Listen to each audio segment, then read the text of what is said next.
Hey guys, Ernie here and welcome to the Paleo Hiker MD channel. One of the coolest things about being a YouTuber in this space, or a YouTuber in general, I would assume, is just the community that comes with it. I'm talking to a camera, but I feel like I'm talking to all of you pretty much every time I make a video. I get to interact with all of you, and I've made some great friends and acquaintances over the last 10 years here on YouTube. It is a unique, diverse, kind, generous group of people. So when a YouTube friend reached out to me recently and said, hey, do you have this stove? I thought he was asking, it's like, hey, do you have it? Have you tried it out? Can you give me some information about it? I just said, hey man, I don't have that stove. I'll check it out. Well, about 3 days later, it shows up in the mail and he sent it to me to give it to me and for me to do a review on it, which is pretty amazing. So stay tuned. We're going to take a look at this Toaks Ultralight titanium canister stove. It's an upright canister stove. Thanks for watching.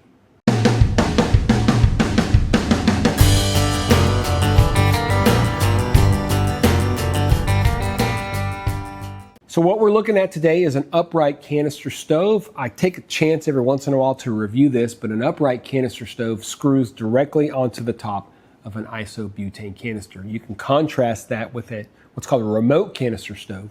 That is the stove, normally a little bit more powerful, a little bit more robust, a little more dangerous, and it'll have a fuel line, 12, 18, 24-inch fuel line out to the gas canister to separate the canister from the fuel. Or from the flame. That is a remote canister. Those tend to be stronger, obviously, because you want to keep the flame away from the canister. Anyway, the upright canister stoves are very light and compact. This one is for sure, so let's check it out. Okay, here is the Toaks Titanium Ultralight Gas Stove, the STV-21. Pull it out of its little carrying case here. Dimensions folded are 1.7 by 1.7 by 2.6 unfolded, which we will do right now. Kind of have to do this in order to be able to get it to open. Unfolded, 3.5 by 3.5 by 3.3. Weight is 1.7 ounces, 48 grams, made out of titanium and aluminum.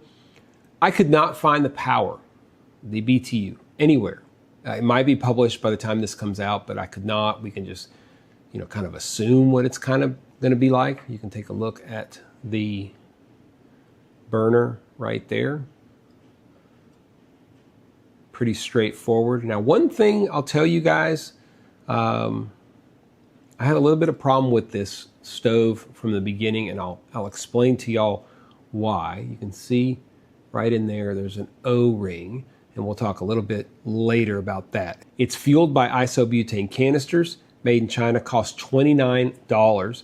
Claims to boil 500 milliliters of water in 2 minutes, 20 seconds in calm weather. 2 minutes, 20 seconds. That is pretty fast. I don't know if that'll work or not.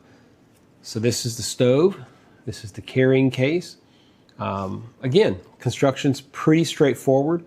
I'm going to show you guys the flame pattern, do a 500 milliliter boil test with 2 cups of water to see whether or not it actually works as advertised. What are y'all's predictions?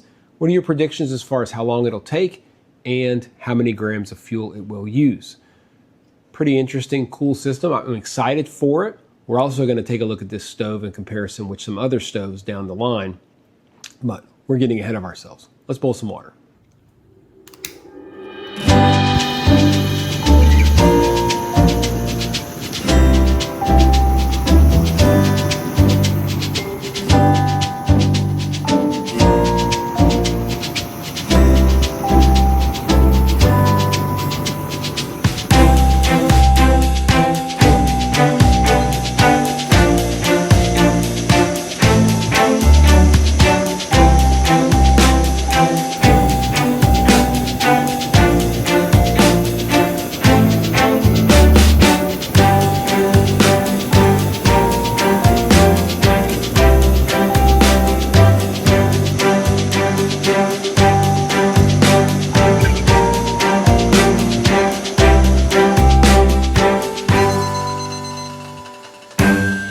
So let's review those numbers.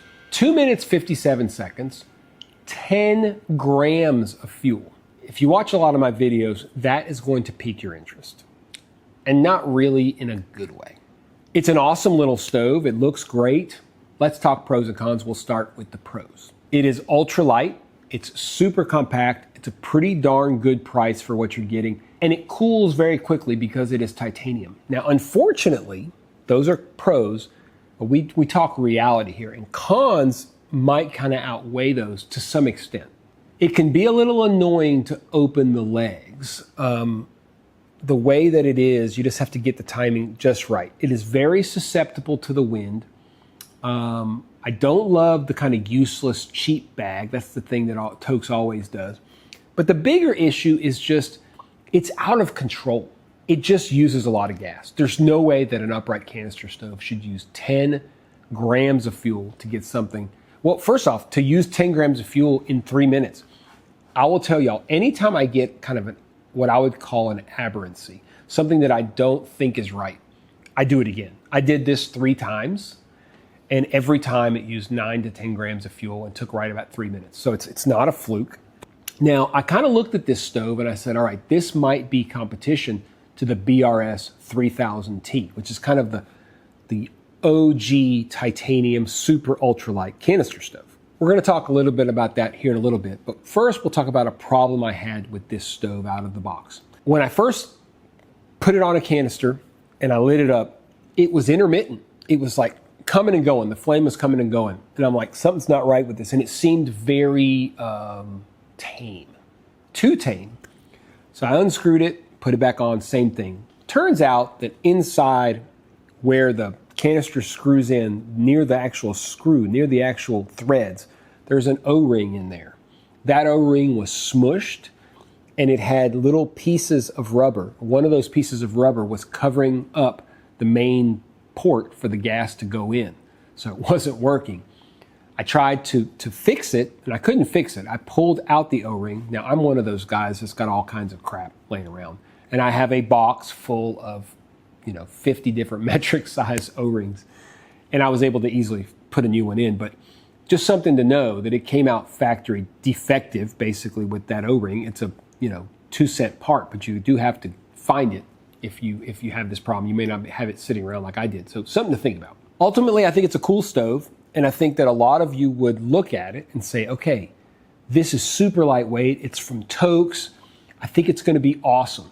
I think it's going to be better than the BRS 3000. So we're going to do a series of videos coming up comparing this stove versus the BRS 3000. We're going to do one versus the MSR Pocket Rocket 2, and we're going to do one against the Soto Windmaster. Now, I can tell you that those other stoves are probably going to do better than this one, but how much better? Which stove do you like more? The more information you have, the better decisions you can make on how to spend your money and where to spend your money. So we're going to go ahead and look at those. This is the first in a series, and this is just looking at the Toaks, but we're going to look at those, and they're going to be really cool to check out. So which of those videos are you most interested in seeing? If you put it down in the comments below, maybe I'll put that one out first, or maybe I'll just do the order that I want. What do you guys think? What do you think about this stove? I had higher hopes for it. I'll be honest with you. I do want to thank my friend Ethan. He knows who he is. Very, very generous to send this out to me. And I got the spirit and I sent him out a little gift packet as well, and I hope he enjoyed it. But the people that I've met here on YouTube, I've never personally met Ethan. I've never even spoken to Ethan. But we have communicated quite a bit over the years. We've sent things back and forth to each other, and it's a great relationship. So I appreciate it. Ethan, I'll ask you, are you surprised by the performance of this stove? Because truthfully, I was. I don't know if all of them would perform this way. I don't think that the issues that I had with the O-ring are affecting things. We're no longer having an issue of not enough fuel going through this thing. This thing has the fuel just fly through it. It's just inefficient. But I am curious to see how it compares to the other 3 stoves we're talking about. Anyway, Ethan, I appreciate it, man. You're a tremendous young man. Good luck. And this video is thanks to you. In fact, there's going to be quite a few videos thanks to you. Do me a favor, guys. If you like the video, hit the thumbs up. If you're not subscribed, hit the subscription button down below to make sure that you won't miss any videos coming up here on the channel. This will go into my stove playlist. Well over 250 videos on that playlist right now, all kinds of stoves, so make sure you check it out. As always, guys, I appreciate you checking out the Paleo Hiker MD channel. Stay tuned for more videos soon.